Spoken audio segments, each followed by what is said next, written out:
Sir, the beer can, can you hand the beer can to us, please? Police in Fairfax County aren't just on the hunt for those driving drunk, Dude, he is hyped up. Yeah. but now they're entering a new lane Hello.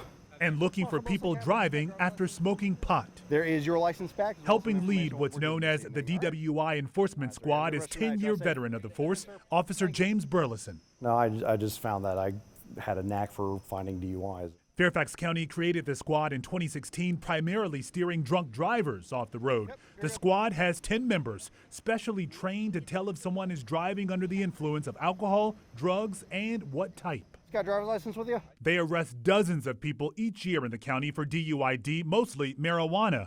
With the use of weed now legal in the Commonwealth, the squad's job just got hazier. Virginia hasn't set any sort of presumptive limit for THC. Which means, unlike the .08 legal limit for alcohol, one hasn't been set yet for weed, and there's no reliable breathalyzer. So while smoking pot and driving is illegal, the officer has to dig deeper to determine if someone is truly impaired because of marijuana in their system. We can't arrest that person just because, well, there's something wrong here, but I can't put my finger on it. Anything to drink tonight? That's why they're training more officers to be like drug recognition experts, determining on the spot if someone is driving high. These days, the smell test doesn't work for officers. It has to be clear. And Officer Burleson says most high drivers make it easy for police by going too slow or, in most cases, speeding. They blow my doors off, and they don't Right by me.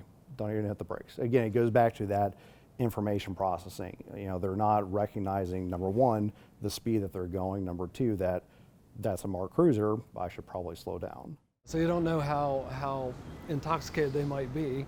Virginia defense attorney and former prosecutor Todd Stone says this is tricky because a charge of driving under the influence of drugs is only based on an officer's observation and then blood work. You don't have that immediate barometer like you would with alcohol on a breath test, so you have to submit it to a lab, and it can take a couple months before you get some result. Even with the results, Stone says it can still be a challenge because an officer will have to prove the driver was impaired because of that marijuana.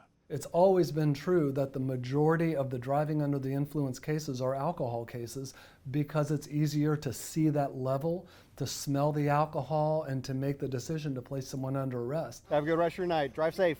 Even with so much gray area to sort out in the courts and the Virginia General Assembly, Officer Burleson hopes his team's presence will make people pause before using pot and getting behind the wheel. He says they're watching you. If you feel different, you drive different.